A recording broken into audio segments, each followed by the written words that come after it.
Bismillahirrahmanirrahim.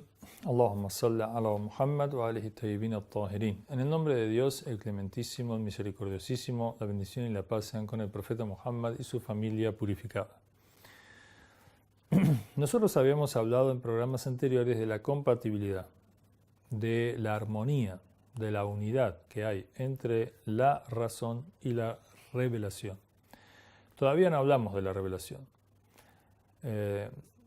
Vamos a hablar de la revelación y vamos a tratar de mostrar, con la ayuda de Dios, cómo existe esta compatibilidad.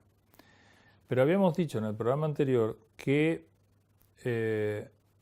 si nosotros estamos en una situación hoy en día, en esta cultura, por la cual no nos preguntamos por los fines últimos o los principios primeros o la esencia más profunda y más común y universal a todos los seres humanos y a todas las épocas, es decir, lo que a lo largo de toda la historia de la humanidad permanece idéntico a sí mismo. Por ejemplo, yo digo, decir la verdad, hacer el bien es bueno, hacer el mal está considerado mal. Por ejemplo, oprimir a alguien, hacer un niño indefenso, digamos, torturar a un niño indefenso. Eso está mal visto, sea al principio de la creación, sea en el medio, sea después, sea en las ciudades, sea en el campo, sea en la selva, sea en la montaña, sea en el mar. Ahí hay una connotación, digamos, esencial. Entonces, el tema que nos preguntamos es estas cuestiones esenciales, ¿por qué han perdido fuerza en nuestra época? Y en nuestra época se puede definir, o la cultura occidental posmoderna, una época de medios, de preocupación y de ocupación en los medios y no de los fines. Vamos a ver un poco este tema. Este tema que estamos viendo es un tema realmente que nos debe llevar a una reflexión, porque en la medida que nos hemos separado en el cientificismo moderno, en la cultura secular moderna, en la cultura que deja de lado lo religioso como un ámbito privado, como un ámbito, digamos, de interés de alguno, que le interese, pero no necesariamente ocupe un lugar importante o fundamental, dado que trata de cuestiones fundamentales e importantes y esenciales. Entonces, la pregunta que nos podemos hacer es que, habiendo dejado estos saberes y encontrándonos en una situación de extravío, digamos, en relación al origen y al fin, nos preguntamos por qué sucede eso. Acá hay muchas respuestas. En nombre de estos saberes, filosofía y religión, pero sobre todo de religión, se han cometido abusos, sin duda, digamos. Ha habido también posturas dogmáticas, es decir, cuestiones no necesariamente demostradas racionalmente, es decir, de una manera universal que todos puedan entender, y han sido impuestos por la fuerza, con autoritarismo, y esto obviamente hizo que durante la historia, fundamentalmente la historia europea, haya generado una situación de rechazo con estas ciencias últimas, y el deslumbramiento con las técnicas, la tecnología y las ciencias empíricas ha hecho que el hombre piense en una época, a principios del siglo XX, siglo XIX, siglo XVIII, que estas ciencias empíricas iban a poder proveer de todas las respuestas. Cosa que para un filósofo y un teólogo y un hombre racional que esté medianamente preparado sabe que estas ciencias jamás van a poder resolver los temas últimos y los fines últimos, porque están abocadas por metodología y por espacio de aplicación y de estudio a cuestiones, digamos, de la existencia, pero no de su origen, no de su fin, por lo tanto no pueden jamás y no van a dar respuesta nunca, por más que se profundice en ellas como estamos viendo hoy. Sin embargo, hoy estamos también, podemos decir que atravesando unos momentos muy especiales en la historia de la humanidad.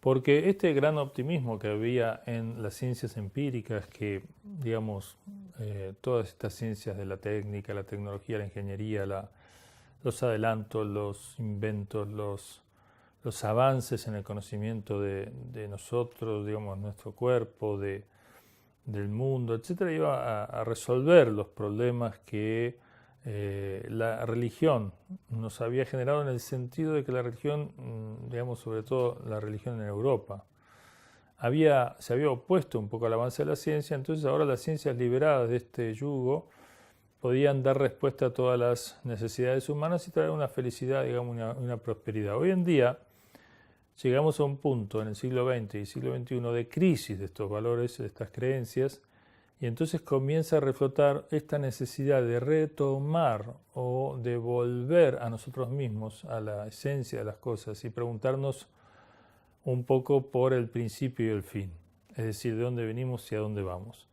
El resurgimiento de la importancia que tienen la teología y la filosofía. En este sentido, por ejemplo, autoridades cristianas, autoridades musulmanas y otras autoridades religiosas empiezan a reclamar que ante la crisis actual es necesario volver a planteos no autoritarios, sino con sabiduría, con lógica, con comprensión, con sabiduría, con bondad inclusive, con un alma caritativa, digamos, venir a reaportar a la sociedad el conocimiento que brindan estas ciencias, la religión y la filosofía o la metafísica en este caso, para responder a estas preguntas y sacar al hombre actual del extravío y de este estar inmerso totalmente en los medios y en donde en definitiva digamos, el uso y el abuso de los medios puede volverse en contra de la misma persona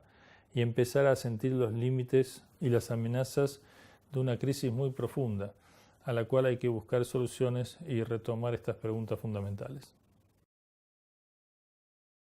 Entonces, aprovechando esta situación de que el hombre actual comienza ante la sensación de la crisis, como un enfermo que empieza a ver los síntomas de la enfermedad y entonces dice, bueno, hay que ir al médico. Se había olvidado del médico, creía que el médico ya no era necesario. Gozaba de tanta salud, se puede decir así, creía que era tan ilimitada su capacidad de gozar, que pensó que podía prescindir de la medicina y del médico.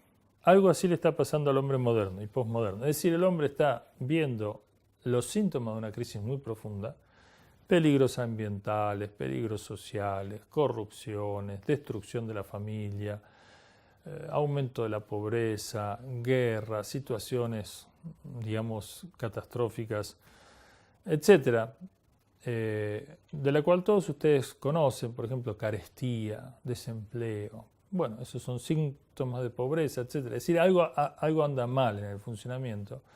Y entonces hay una reapertura a estas cuestiones fundamentales. Entonces, aprovechando esta reapertura es que vamos a informar lo siguiente. Nosotros habíamos dicho que entre las posturas racionales que venimos hablando ahora y la religión hay una compatibilidad. Por ejemplo, en los programas que vienen vamos a analizar este tema. Dijimos que hay un origen que nos trasciende, que es sabio, que es poderoso, que es eterno, que es perfecto, etc. Por ejemplo, una sola frase, el principio de la religión del Islam dice La ilaha illallah. No hay divinidad, no hay adorado, no hay perfecto, no hay Dios, no hay ser absoluto, sino Dios, uno. ¿Eso es compatible con lo que venimos diciendo, con lo que la razón nos lleva a pensar, o es incompatible? ¿Es contradictorio o no es contradictorio? ¿No son dos formas de decir lo mismo, dos lenguajes para una misma cosa? Si Dios quiere vamos a ver ese tema. Wassalamu alaikum wa rahmatullahi wa barakatuh.